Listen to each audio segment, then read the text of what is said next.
তে, তুই একদম চিন্তা করিস না, আন্টি ঠিক হয়ে যাবে। হ্যাঁ তে, আমি আন্টি রিপোর্ট দেখেছি, ছোট্ট একটা অপারেশন করলেই ঠিক হয়ে যাবে।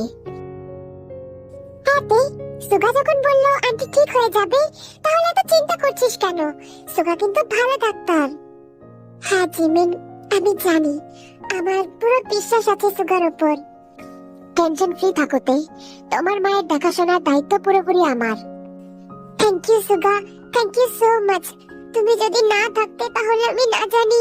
আরে তে, আমরা বন্ধু হই, আর বন্ধু হওয়ার সুবিধার্থে এইটুকু তো করতেই পারি, তাই না?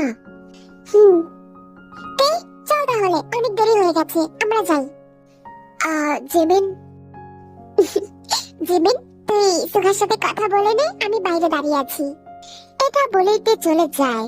তে যেতেই সুগা জিমিনকে জড়িয়ে ধরে।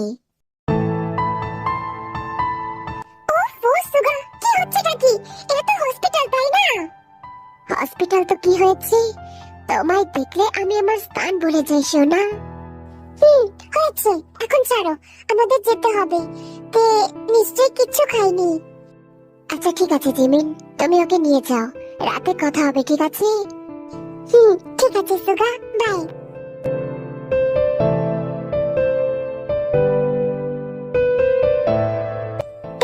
আজ তুই আপাতত আমার বাড়িতে থাকবি, কালকে ব্যাপার কাল ভেবে নেব। জিমিন দেখ, আমার কাছে খুব একটা টাকা নেই, আর মায়ের চিকিৎসার জন্য আলাদা করে টাকা রাখতে হবে, তাই আমাকে এমন কোনো বাসা খুঁজে দিস যেখানে কম ভাড়া। এমন বাসা পাওয়া তো অনেক কষ্টের ব্যাপার, তাও আমি চেষ্টা করব। ঠিক আছে। জিমিন জানিস তো, এখন পুরো নিঃস্ব হয়ে গেছি। এতদিন না খাওয়াতো পড়াতো, টাকার ঝামেলা বুঝতেই পারিনি। এখন যখন নিজে ইনকাম করছি, এখন বুঝতে পারছি একটা টাকা ইনকাম করতে কতটা পরিমাণ কষ্ট লাগে। তুই কিছু চিন্তা করিস না, সব ঠিক হয়ে যাবে। দেখ, আমি যতটা পারবো তোকে হেল্প করার চেষ্টা করব। আচ্ছা, এসব এখন ছাড় তো, ভালো লাগছে না। আমি কাল একটা ঠিক ব্যবস্থা করে নেব, তুই গিয়ে রেস্ট নে যা। মিডল ক্লাস পরিবারের একটা সামান্য মেয়ে, বাবা নেই, মাকে সাথে নিয়ে এক ফ্ল্যাট ভাড়া করে থাকতো। সবে ইন্টারে উঠেছে, বেশ ভালোই পড়াশোনা চলছিল। তবে হঠাৎ তের মা আয়ুর পেটে ব্যথা হতে শুরু করে। হসপিটালে গিয়ে শুনতে পায় তার মায়ের বড় সড়ো একটা রোগ হয়েছে, অপারেশন করাতে হবে। এতদিন তার মায়ের টাকায় সংসার চলতো, আর তের পড়াশোনার সব খরচও চালাতো। এখন যেহেতু তার মা অসুস্থ, তাই সবকিছুর খেয়াল তাকেই রাখতে হবে। যেই কলেজে পড়ে সেখান থেকে বাড়ি প্রায় অনেকটা দূরে ছিল, আর আয়ুকেও রাখা হয়েছে সেই একই শহরে, যার জন্য তেকে আগের শহর ছেড়ে এখানে আপাতত আসতে হয়েছে সুবিধার জন্য। পরের দিন সকালে তে সমস্ত কিছু গুছিয়ে নেয়। সে জিমিনদের বাড়ি এভাবে থাকতে চায় না, তার খারাপ লাগে। অন্যের বাড়ি এভাবে কতদিন থাকা যায়? জিমিনের বাড়ির লোকে বা কি ভাববে? তাই জিমিনকে বলেছে একটা কম ভাড়ার বাসা খুঁজে দিতে, যাতে করে তে সেখানে থাকতে পারে আর নিজের পড়াশোনাটাও চালিয়ে যেতে পারে। চল। জিমিন, ফ্ল্যাট পেলি? ভাড়া কত? আরে তে, ওসব নিয়ে তোকে ভাবতে হবে না, তুই চল তো, আমি ঠিক ব্যবস্থা করে নিয়েছি বললাম না। জিমিন থেকে নিয়ে চলে যায় এক বিশাল বড় বাড়ির সামনে।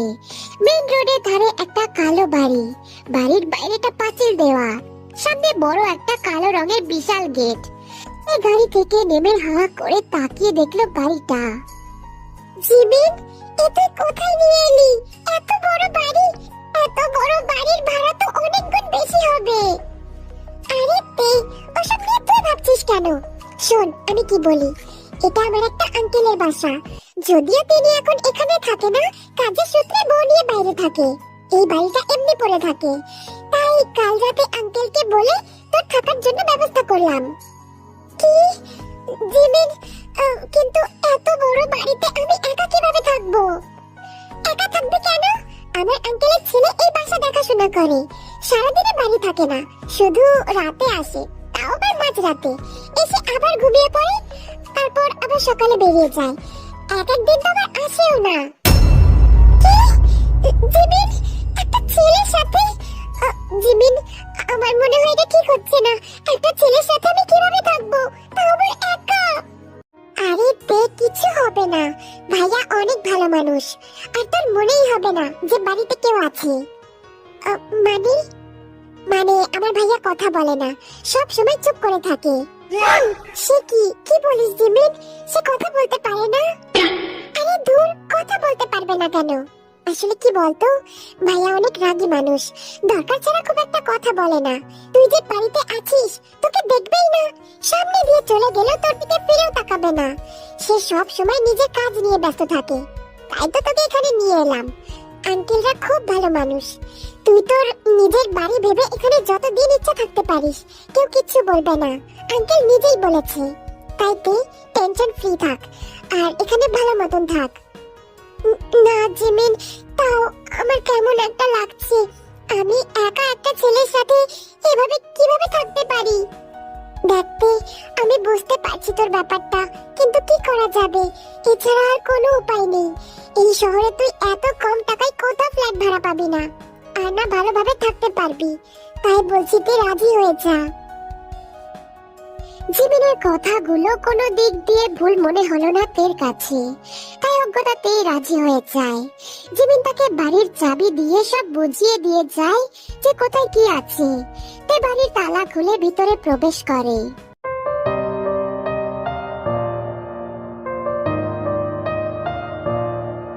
বাইরে থেকে একটু আলো বাতাস লাগলেও ভিতরে একদম ভূতের বাড়ির মতো, চারিদিক শুধু কালো জিনিসে ভর্তি।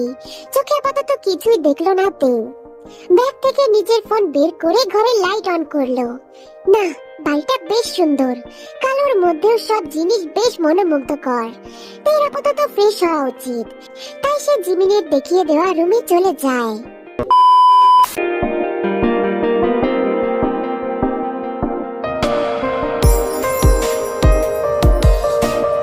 রাত গভীর, সে যে ঘুমিয়েছিল, সবে মাত্র ঘুম ভেঙেছে।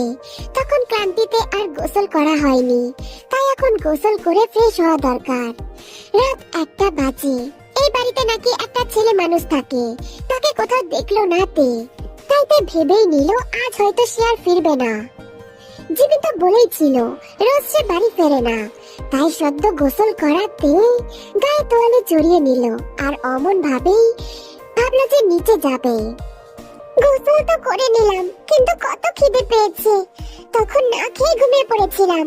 এখন তো কিছু খেতে হবে, না হলে পেটে বুনো ইঁদুরগুলো আমাকে খেয়ে ফেলবে। নাতে এখন তোর কিছু খাওয়া উচিত। তে অমন অবস্থায় রান্নাঘরে চলে যায়, মানে শুধু গায়ে একটা তোয়ালে পেঁচানো। চারিদিক খুঁটিয়ে খুঁটিয়ে দেখলো, বেশ সুন্দর করে সবকিছু সাজানো। তে একটু খুশি হয়, নিজের মনের মতো রান্না করলো, এক এক করে প্লেটে সাজালো। ডাইনিং টেবিলে সব রেখে আবার রান্নাঘরে গেল ফ্রিজ থেকে পানির বোতল আনতে। ফ্রিজ খুলে একটা ঠান্ডা 1 লিটারের পানির বোতল বের করলো, কিন্তু হঠাৎ পেছনেতে কারোর উপস্থিতি টের পেল। সদ্য একটা ঢোক গিলে পিছে তাকাতেই ছেলেটা তার মুখ চেপে ধরলো।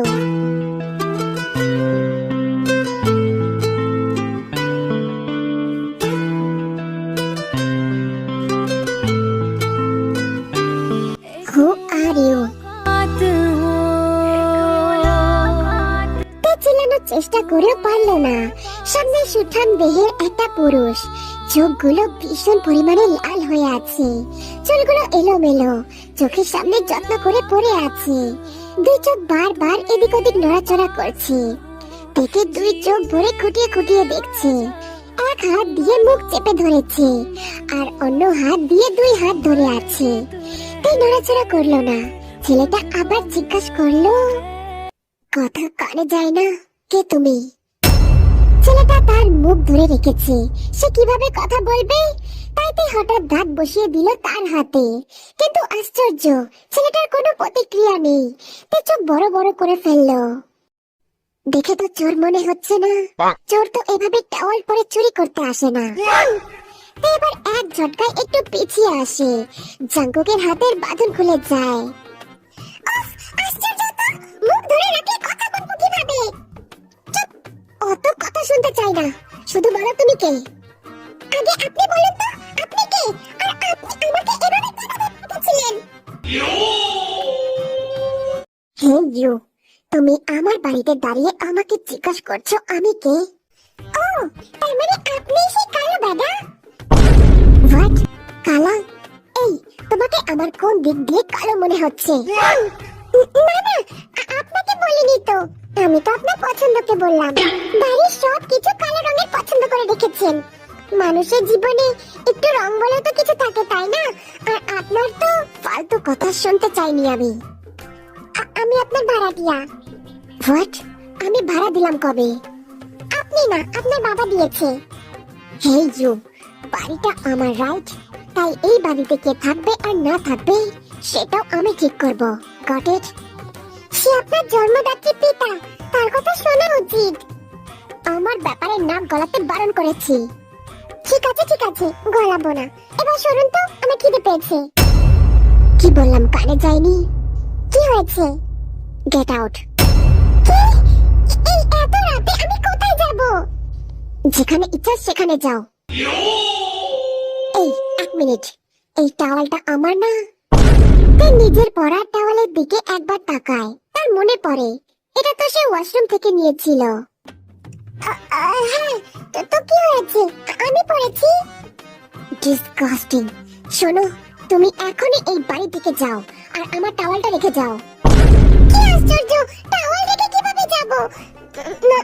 মানে এখানে কিভাবে খুলবো? যেভাবে পড়েছিলে সেভাবে খুলবে। মানে কি? হ্যাঁ, আপনি তো অসভ্য কেন? একটা মেয়ের সাথে অসভ্য কাকে বলে জানো? না, থাক। আচ্ছা শুনুন, আমাকে প্লিজ কিছুটা দিন এখানে থাকতে দিন না। কথা দিচ্ছি, একটুও জ্বালাবো না। শুধু কিছুদিন থাকতে দিন না। আমার সমস্যা আছে, তাই তো বললাম। আসলে আমার কাছে টাকা নেই, আর এখন আমার টাকার দরকার। আর বাসা ভাড়া করতে গেলে অনেক টাকা খরচ হয়ে যেত। তাই আমি এখানে মানে আর আমি জানতাম এখানে একটা ছেলে থাকে, তাই তো রাজি হতে চাইনি। বিশ্বাস করুন, সত্যি। কিন্তু টাকা নেই বলে রাজি হতে হয়েছে। জাঙ্কুক চুপ করে থাকে। তে অপেক্ষা করে জাঙ্কুকের উত্তরের। জাঙ্কুক এদিক ওদিক তাকিয়ে বলে, ভীষণ খিদে পেয়েছে। খাবার কি তুমি বানিয়েছো? জাঙ্কুকের কোনো কথা নেই, গিয়ে বসে পড়ে খেতে। তে তো অল্প রান্না করেছিল, তাই জাঙ্কুকের খাওয়াতে সব শেষ হয়ে যায়। তে শুধু তাকিয়ে তাকিয়ে হা করে দেখে।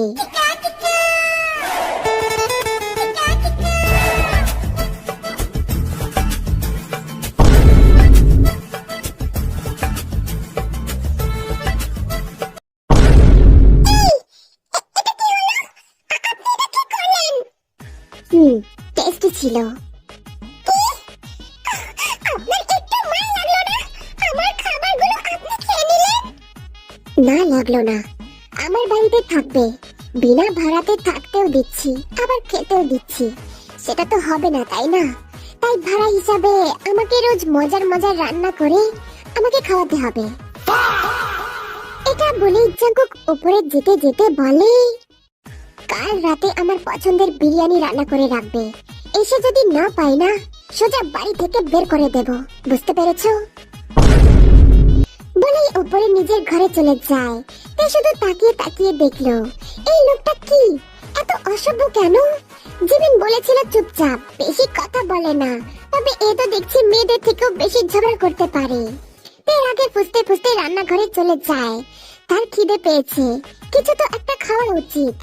নিজের মনে মনে জাঙ্কুকের 14 গোষ্ঠী উদ্ধার করে, আর সাথে মনের মতন রান্না করে।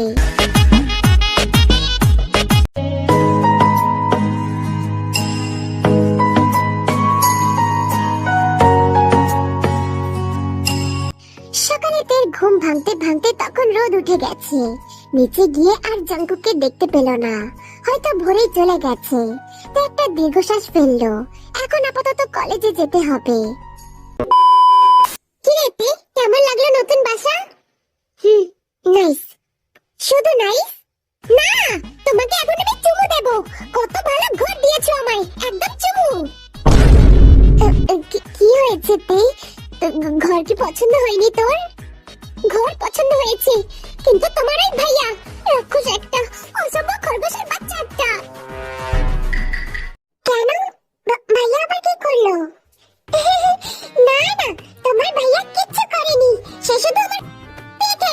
তুই জানিস জিমিন, কাল রাতে কত শখ করে আমি একটু পোলাও আর মাংস করেছিলাম, আর তোমার ওই চিনির মতো মিষ্টি ভাইয়া এসে সব খেয়ে ফেলেছে।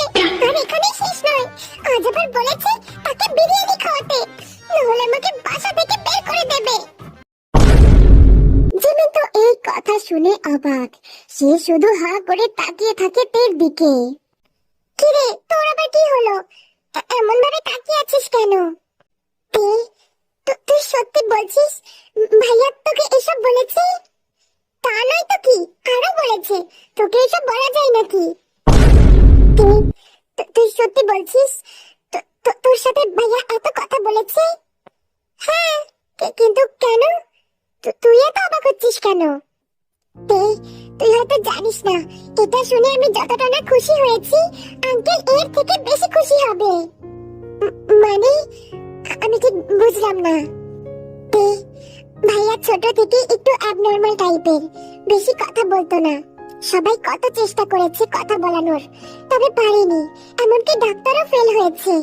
ভাইয়া অল্প কথা বলে, দিনে দুটো কথা বলতো কিনা সন্দেহ। ছোট থেকেই, একদম যখন ছোট ছিল তখন থেকেই। আমি তো ভাইয়ার অল্প মাত্র কথা শুনেছি। ভাইয়া পুরো আলাদা, সবার থেকে আলাদা। আর সবার থেকে কেমন দূরে দূরে থাকে, আড়ালে থাকে। কাউকে খুব একটা পছন্দ করে না, তার মা বাবাকেও না। কথা তো দূরেই থাক, আর সেখানে তোর সাথে এত কথা বলেছে, আবার তোর কাছে বায়না করেছে, ঝগড়াও করেছে। এটা শুনলে আরে আঙ্কেল খুশিতে অজ্ঞানী হয়ে যাবেন। আর তোর কথা শুনলে আঙ্কেল আরো খুশি হবে। তুই দাঁড়া, আমি আঙ্কেলকে এখনই সব বলে আসি। এটা বলে জিমিন চলে যায় আঙ্কেলকে ফোন করতে। তে তো অবাক, জিমিন এসব কি বলছে? কি এসব জিমিন কি বলে গেল? আমার তো মাথার উপর দিয়ে গেল। এটা আবার কোনো রোগ নাকি? এদের ফুল ফ্যামিলি পাগল নাকি আমি পাগল?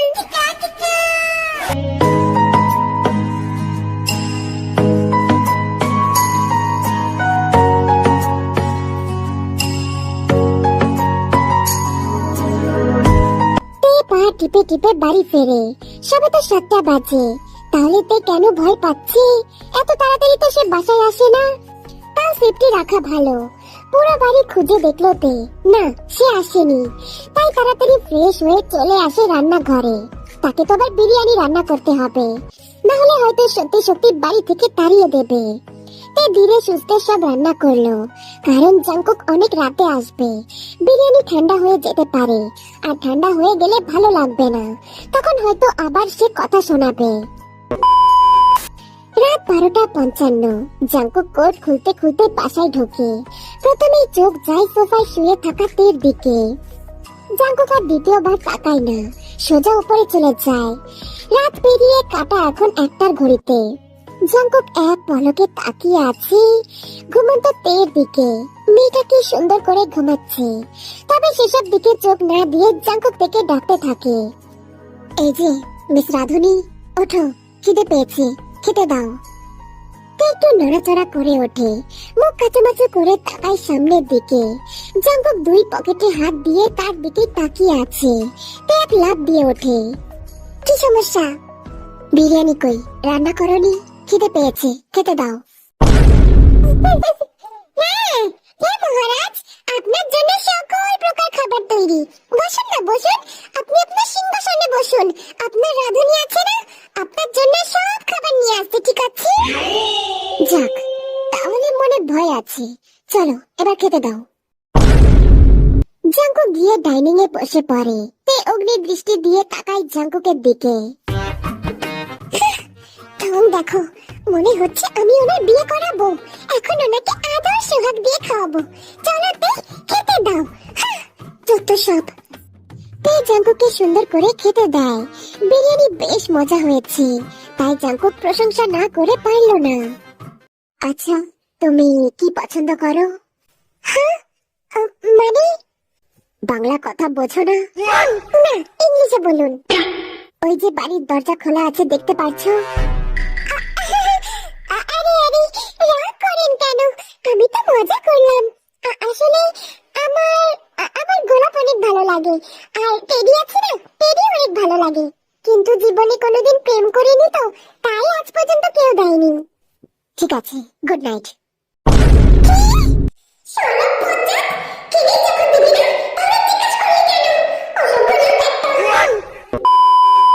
পরের দিন সকালে উঠে জাঙ্কুককে দেখতে পেল না। তেও নিজের কাজে চলে যায়। তে পড়াশোনার পাশাপাশি একটা দোকানে সার্ভিসের কাজ করে। সেখান থেকে যা টাকা আসে কিছুটা নিজের পড়াশোনায় আর কিছুটা নিজের মায়ের চিকিৎসায় ব্যবহার করে। রাতে বাড়ি ফিরেতে ঘুমিয়ে পড়ে। আজ সে ভীষণ ক্লান্ত হয়ে গেছে, যার ফলে এক ঘুমে সকাল হয়ে যায়। তবে সকালে তার ঘুম ভাঙতে চক্ষু তো চড়ক গাছ। তার চারিপাশে বড় বড় গোলাপ দিয়ে সাজানো কত কত টেডি, ঘর সুগন্ধিতে ভরে গেছে। এসব দেখে মোটে অবাক হয় না, বরঞ্চ কান্না করে দেয়। জীবনে কেউ তাকে এমন ভাবে সারপ্রাইজ দেয়নি। সে আগেই দেখে বুঝে গেছে এসব যে জাঙ্কুক তার জন্য করেছে। সেদিন রাতে তার পছন্দ জিজ্ঞাসা করেছিল জাঙ্কুক, তারপরেই হয়তো সে এসব করেছে তের জন্য। ইস, তুই কত খারাপ। সেদিন কতই না খারাপ কথা বলে ফেলেছিস, যদিও সে অতটাও খারাপ না। ইস, তুই এটা কি করলি? তার বাড়িতে থাকছিস আর তার সাথে ঝগড়া করিস। ইস, না, আমার তাকে সরি বলা উচিত। সে আমার জন্য এত কিছু করলো। এই উদ্দেশ্য নিয়ে তে নিচে চলে যায়। ভাবে রাতে তাকে সরি বলে দেবে, কারণ এখন হয়তো সে বাসায় নাই। তবে নিচে গিয়ে তে যা দেখতে পায় তাতে এতক্ষণ খুশিতে থাকা মুড নিমেষেই মিলিয়ে যায়। সারা রান্নাঘর বাসনপত্র দিয়ে ছড়ানো, এখানে সবজি ওখানে মশলা ছড়ানো, ফ্রিজ খোলা, পানির বোতল পড়ে আছে। আর সামনে জাঙ্কুক, তার সারা গায়ে ময়দা মাখা। তাই মাজায় হাত দিয়ে সবটা দেখলো।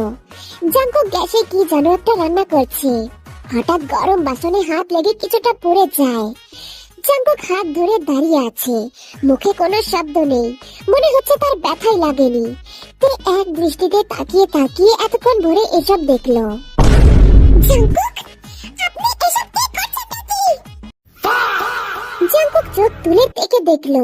দেখা মাত্রই বড় বড় পা ফেলে তার কাছে আসলো। পোড়া হাত তার দিকে এগিয়ে দিয়ে বলল, তোমার জন্য রান্না করতে গিয়ে হাত পড়ে গেছে, ওষুধ লাগিয়ে দাও। তের রাগ এক নিমেষে গলে যায়। শান্ত নয়নে তাকিয়ে বলে, কি? আমার জন্য? হ্যাঁ, তোমার জন্য। কিন্তু আমার জন্য এসব আপনাকে কে করতে বলেছে? জানি না, ইচ্ছে হলো তাই করলাম। তে হাসে, অতঃপর জাঙ্কুকের হাতে ওষুধ লাগিয়ে দিতে থাকে। নিন, এবার হয়েছে? Thank you. আচ্ছা, আপনি আমার জন্য এসব কেন করলেন? জানি না, তোমাকে ভালো লাগে তাই। হ্যাঁ, কি ভালো লাগে মানে? হ্যাঁ, ভালো লাগে। একজন স্বামীর কাছে তার স্ত্রীকে যেমন ভালো লাগে তেমন ভাবেই ভালো লাগে। জাঙ্কুকের এমন সোজা সাপটা কথা শুনে তের চোখ চড়ক গাছ। এই ছেলে কি বলে? আপনি আপনি পাগল টাগল হয়ে যাননি তো? আপনি এসব কি বলছেন নাকি? জীবনে আজ অব্দি কাউকে ভালো লাগেনি, প্রথম ভালো লেগেছে তাই বলে দিলাম। এবার উত্তর দাও। উত্তর দেব মানে? I love you. হ্যাঁ তো? আই লাভ ইউ টু বলো। আর যদি না বলি? জোর করতে জানি আমি। মানে কি করবেন আপনি? দেখাচ্ছি। বলে থেকে সোফায় ফেলে নিজে তার ওপর ঝুঁকে যায়। तुम बनो बन के तू रहबर मुझको मिला है, तू मिल गया मैं मुकम्मल हुई। एक मुलाकात।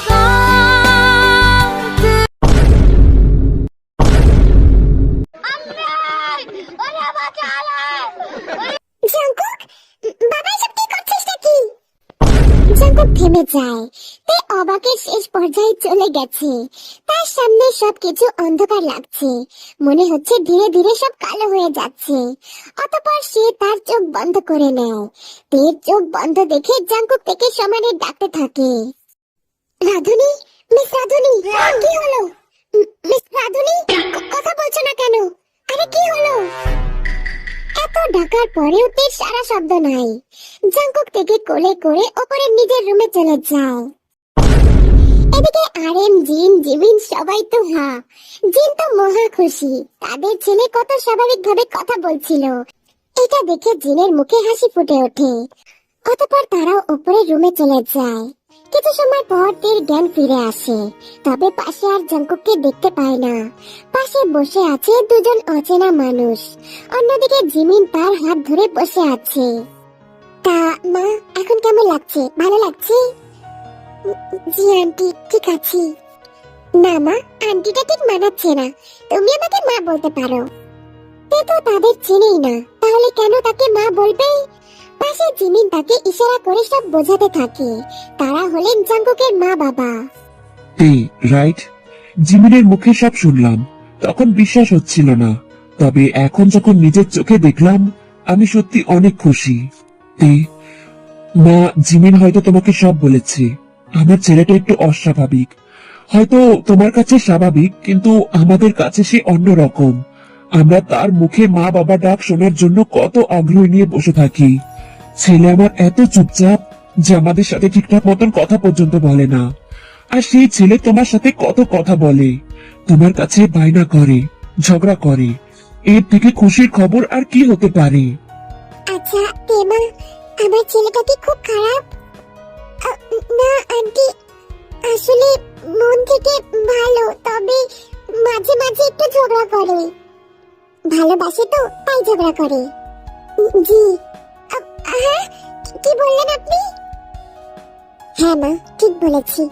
সে কি কোনোদিন বলেনি যে সে তোমাকে ভালোবাসে? ভালো না বাসলে তোমার ধারের কাছেও যেত না। যেত কি? আমরা তার মা বাবা, তবে আমাদের সাথে ঠিকঠাক মতন কথা বলে না। ডাক্তার বলেছে এমন চলতে থাকলে ছেলেটা আমার বোবা হয়ে যাবে। প্লিজ তেমা, তুমি তুমি কিছু করো। মানে আন্টি, আমি ঠিক বুঝলাম না। দেখতে এটা একটা রোগ। ছোট থেকে কথা বলার অভ্যাস না করলে একটা সময় এসে সে কথা বলতে ভুলে যায়, আর আস্তে আস্তে সে বোবা হয়ে যায়। আর জাঙ্কুক ভাইয়া ছোট থেকে খুব কম কথা বলে। আমরা সবাই ভয়ে ছিলাম ভাইয়ার কিছু হয়ে না যায়। তারপর ভাইয়াকে অফিসে জয়েন করানো হয়, যাতে মিটিং এর সময় বেশি বেশি করে কথা বলে, কিন্তু তাও কোনো লাভ হয় না। ভাইয়া তাও সবসময় চুপ করে থাকতো। হ্যাঁ আর যখন জানতে পারলাম জাঙ্কুক তোমার সাথে এত কথা বলছে, তখন আমরা ছুটে এসেছি তোমার কাছে। কিছু চাওয়ার আছে তোমার কাছে। মানে আঙ্কেল, আমি ঠিক বুঝলাম না কি চাই। তে আমার ছেলেটাকে বিয়ে করবে, অনেক ভালোবাসবে। আমার ছেলেটা আগাগোড়াই ভালোবাসতে জানে, তবে কারোর সাথে মিশতে পারে না বলে প্রকাশ করে না। তে তুমি ভেবো না তোমার কাঁধে কোনো বোঝা চাপিয়ে দিচ্ছি। শুধু অনুরোধ করছি, আমার ছেলেটা তোমাকে ভালোবাসে, তাকে বিয়ে করবে। তে ভাইয়া, আসবো? জাঙ্কুক কোনো কথা বলে না, নিজের মতো ল্যাপটপে কাজ করতে থাকে। ভাইয়া, তোমার হাত পড়লো কিভাবে? জাঙ্কুক তাও কোনো কথা বলে না। ও আচ্ছা, বুঝেছি। তের জন্য খাবার বানাতে গিয়ে নিশ্চয়ই। কিন্তু তে তো এসব বলেনি করতে। তুমি হাত পুড়িয়েছো, এটা দেখে তো তে আরো কষ্ট পাবে, তাই না? জাঙ্কুক ফট করে জিমিনের দিকে তাকায়। হ্যাঁ সত্যি, বিশ্বাস না হলে তুমি নিজেই তাকে জিজ্ঞেস করে নাও। জাঙ্কুক আবার মন দেয় নিজের কাজে। জিমিন এইটা ওইটা বলে, কিন্তু জাঙ্কুক শোনে না, একটা কথাও বলে না। একটু পর জিমিন চলে যায়। তে বিয়েতে রাজি হয়েছে, তাই ঘরোয়া ভাবেই দুদিনের মধ্যে তাদের বিয়ে হয়ে যায়। আরএম, জিন আপাতত এই শহরে কিছুদিন থাকবে।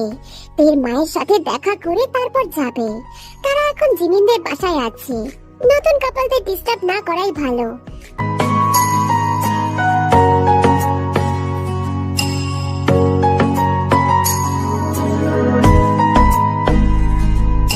জাঙ্কুকের ঘরে জামা কাপড় গোছাচ্ছিল।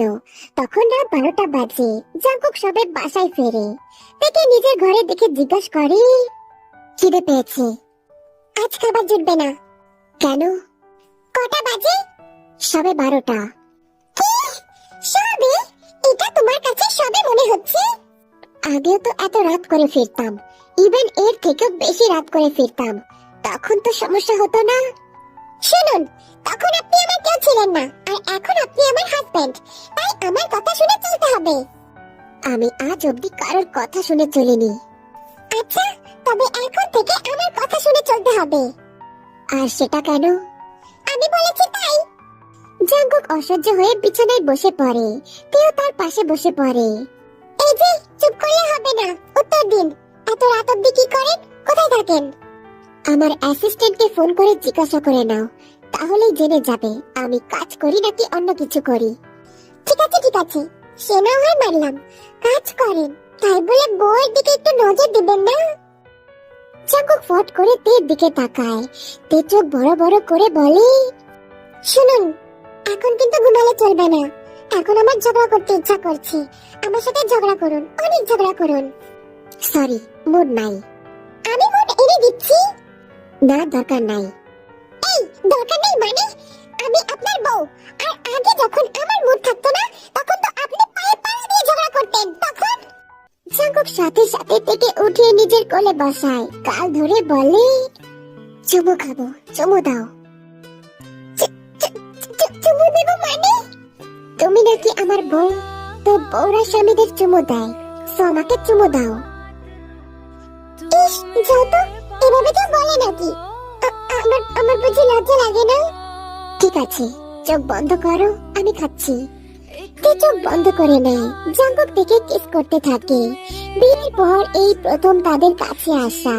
তে এটাই চাচ্ছিল। তে তো মেয়ে মানুষ, সে কিভাবে বলবে এসবের কথা? সে জানতো জাঙ্কুকের কাছে গেলে জাঙ্কুক তাকে কাছে টেনে নেবে।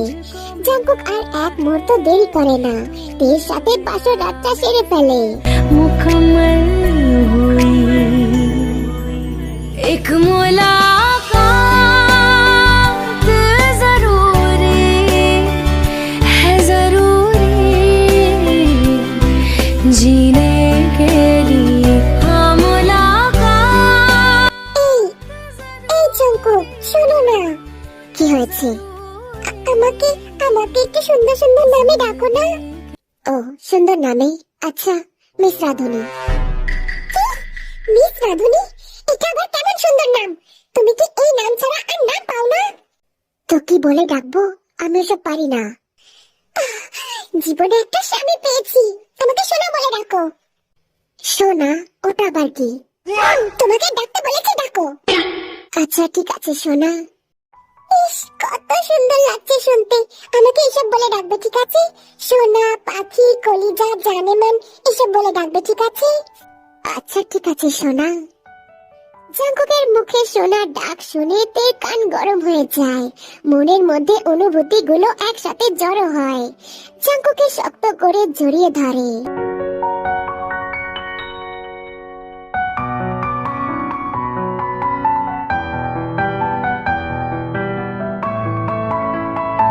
কি হলো সোনা, তুমি ঠিক আছো? না জান, আমি ঠিক নেই। আমাকে অনেক ভালোবাসো, অনেক অনেক। চিন্তা নেই জান, তোমার হাজবেন্ড তোমায় পুরোপুরি খুশি করবে। জাঙ্কুকের সুঠাম দেহের ঘ্রাণেতে কেঁপে উঠছে। তাদের গোপন কথাগুলো একে অপরের সাথে মিলিয়ে যাচ্ছে। কানে কানে বলে যাচ্ছে দুজন দুজনকে ভালোবাসে। জানেমানরা, তোমরা অবশ্যই কমেন্ট করে বলো স্টোরিটা কেমন লাগছে। আর আমি জানি তোমরা কমেন্ট করবা যে জাঙ্কুক কি শেষে ঠিক হয়েছিল। আসলে এটা বড় একটা কোনো রোগ না। আমরা এটা সবাই জানি যে ছোট থেকে যদি কথা বলার অভ্যাস না করি, একটা সময় এসে আসলেই সেই মানুষটা বোবা হয়ে যায়। যে কারণটা হচ্ছে জাঙ্কুকের হচ্ছে। কিন্তু এখন যেহেতু তার জীবনে তে আছে, জাঙ্কুক এখন ঘন ঘন কথা বলবে। আর এরকম ঘন ঘন কথা বলতে বলতে জাঙ্কুকের রোগটা ঠিক হয়ে যাবে। তো এই ছিল স্টোরি, আশা করি তোমাদের ভালো লাগছে।